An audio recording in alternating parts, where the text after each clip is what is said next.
कर पैकिया दिल छे बेवफा के कारण आई जमल महफिल छे ख्वाबों की दुनिया में हो ख्वाबों की दुनिया में बहुत कष्टी छे जैकी कदक ही दिल में बेवफा के बस्ती छे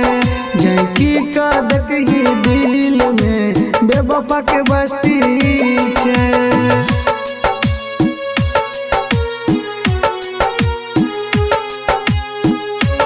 रिकॉर्डिंग स्टूडियो विदेश डीजे अभिजीत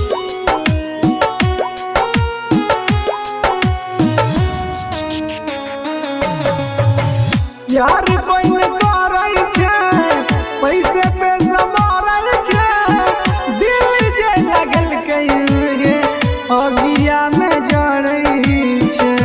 अगिया में जड़ई प्यार कोई न करे छे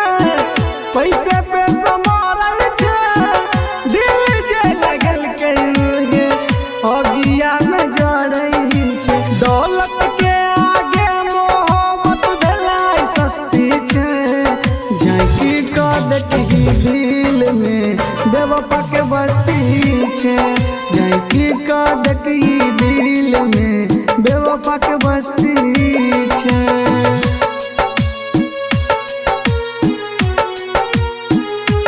सरस्वती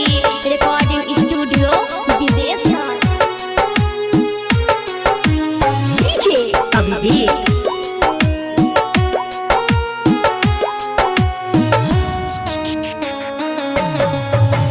मुकेश दीवाना कहै छो